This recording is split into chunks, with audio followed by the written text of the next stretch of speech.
नमस्कार। आज हम लोग बिहार बोर्ड क्लास 7 साइंस का चैप्टर 2 करेंगे। पाठ का नाम है जंतुओं में पोषण। प्रश्न उत्तर संपूर्ण करेंगे। यह वीडियो आप न्यू एजुकेशन पॉइंट की तरफ से देख रहे हैं। तो पहला प्रश्न है, अभ्यास प्रश्न है, खाली स्थानों को भरना है। पहला है, मानव शरीर की सबसे बड़ी ग्रंथि कौन होती है? तो युक्ति होती है। दूसरा प्रश्न है, मनुष्य में भोजन का पाचन मुख गुहा और बड़ी आंत से पूरा होता है। तीसरा है, अमाशय में हाइड्रोक्लोरिक अम्ल कैसे जाता है? तो पाचक रस का नोक होता है जो भोजन पर क्रिया करते हैं। आगे प्रश्न है, मनुष्य में पोषण के मुख्य चरण। तो मनुष्य में पोषक के मुख्य चरण है मुख गुहा, मुख नली, अमाशय, छोटी आंत और बड़ी आंत। ठीक है। अंतिम प्रश्न है, अमीबा अपने भोजन को कैसे ग्रहण करता है? तो अमीबा अपने भोजन को ग्रहण कैसे करता है? तो अमीबा अपने भोजन को ग्रहण करने के लिए क्या करता है? तो वो क्या करता है? पादप करता है, पादप। ठीक है। सही और गलत वाला प्रश्न है। पहला प्रश्न है, कुदरने में सहायक करने वाले दांत होते हैं। तो कृदंत पहला नंबर है। दूसरा है, लार मंड स्टॉच में बदल जाता है ग्लूकोज। क्या होगा उसका उत्तर? तो ग्लूकोज। आगे प्रश्न है, पित्त रस का श्रवण होता है। पित्त रस का क्या होता है? श्रवण होता है। कैसे होता है श्रवण? तो युक्ति से। ठीक है। आगे प्रश्न है, वसा का पूर्ण रूपेण पाचन होता है। कैसे होता है वसा का? तो छोटी आंत से। आगे प्रश्न है, जल में क्या है? जल में अवशोषण मुक्त होती है। तो यह होती है बड़ी आंत से। क्या होता है? बड़ी आंत से। यहाँ पर प्रश्न का उत्तर भी दिया हुआ है, आप लोग देख लीजिएगा। ठीक है। अब सत्य और असत्य है। तो पहला प्रश्न है, अमाशय में हाइड्रोक्लोरिक अम्ल का स्राव होता है। तो ये बात सही है। पित्त रस से प्रोटीन का पाचन होता है। सत्य है। प्रोटीन का पाचन मुख से प्रारंभ होता है। असत्य है। चौथा प्रश्न है, जुगाली करने वाले निगलती हुई घास को पुनः अपने मुख में लाकर धीरे धीरे चबाते हैं। तो चौथा प्रश्न का आंसर है सत्य है। और पांचवा है, छोटी आंत में संश्लेषण स्रवित होता है। ठीक है। संश्लेषण स्रवित होता है, ये बात गलत है। ठीक है। अब मिलान करना है। तो कार्बोहाइड्रेट, ठीक है, किससे है? तो शक्कर से है। ठीक है। दूसरा है, प्रोटीन किससे जाएगा? तो पित्ताशय से। वसा किससे है? तो वसा अम्ल ग्लैडीसोरल। ठीक है। और लार ग्रंथि से है। आगे प्रश्न करेंगे, भोजन का चबाना मुख दांत कीटाणु नष्ट होता है अमाशय से। ठीक है।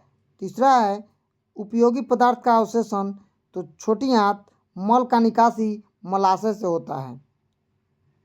आगे प्रश्न करेंगे, मानव शरीर में पाई जाने वाली कठोरतम पदार्थ है इनमेलर है। ठीक है।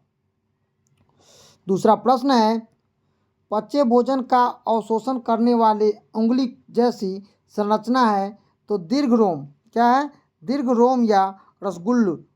ठीक है। चौथा प्रश्न है, तीसरा प्रश्न है, घास खाने वाले जंतुओं में सेलुलोज पाचन का स्थान होता है अंधनालय। क्या होता है? अंधनालय। ठीक है। आगे प्रश्न है, अमीबा में भोजन के पाचन का स्थान होता है कौन सा? तो खादानी। ठीक है। आगे प्रश्न है, भोजन के अवयवों में उपयोगी पदार्थ संश्लेषण होता है तो छोटी आंत या स्वर्गीकरण। ठीक है। प्रश्न है, मनुष्य में सेल्यूलोज का पाचन नहीं होता है। उत्तर लिखेंगे, मनुष्य में सेल्यूलोज का पालन या पाचन नहीं होता है क्योंकि मनुष्य के शरीर में रुमन नहीं होता है और जुगाली करने की प्रक्रिया नहीं करता है। सुलोज का पाचन जीवाणु की सहायता से रुमेन से होता है। गाय, भैंस, बकरी, घास चरने वाले जानवरों में रूमेन होता है और सेलुलोज जो एक प्रकार का कार्बोहाइड्रेट है पाचन होता है। आगे प्रश्न है, अमीबा के खानदानी में भोजन का पाचन होता है।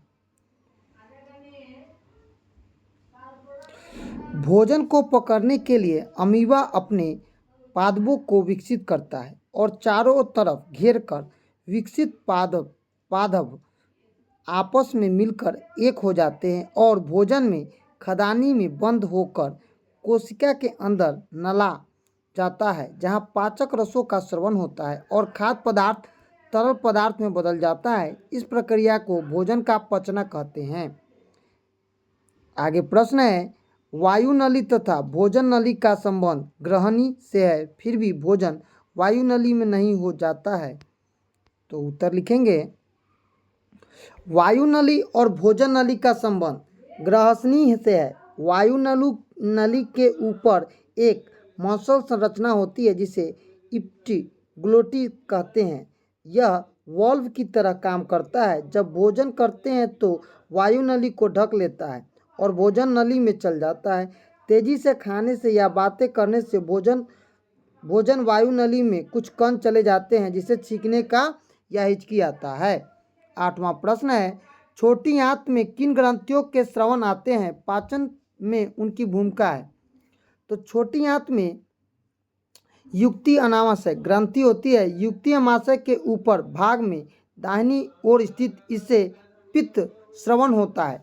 पित्त वसा का पाचन करता है। अग्नाशय यह अमाशय के ठीक नीचे रहता है। इसके अग्निशय रस निकलता है जो वसा कार्बोहाइड्रेट और वसा के सरल रूप में परिवर्तित हो जाता है।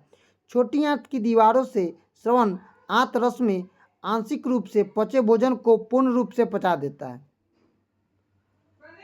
9वां है, अमीबा में पोषण की प्रक्रिया मानव से भिन्न है, क्यों।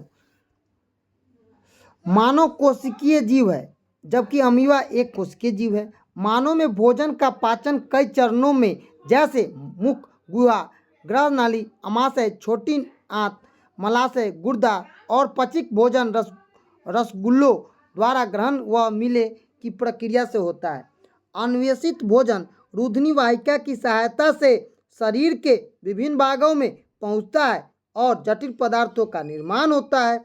अमीबा में भोजन ग्रहण पादप की सहायता से होता है और भोजन का पाचन खदानी में होता है।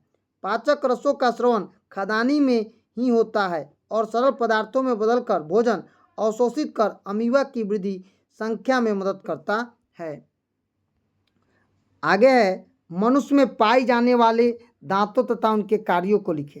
मनुष्य में पाए जाने वाले मुख्य दांत हैं कृंतक। कृंतक दांत आगे की ओर चौड़ा होता है जो काटने के काम आता है। रदनक दांत भोजन को फाड़ने का कार्य करता है। चौवक कटे हुए भोजन को पीसने और चबाने का कार्य। चर्वणक ये भोजन को अच्छी तरह से पचाने और पीसने का कार्य करता है। यहाँ पर देखिए मनुष्य का पाचन तंत्र दिया है पूरा, आप इसको देखिए।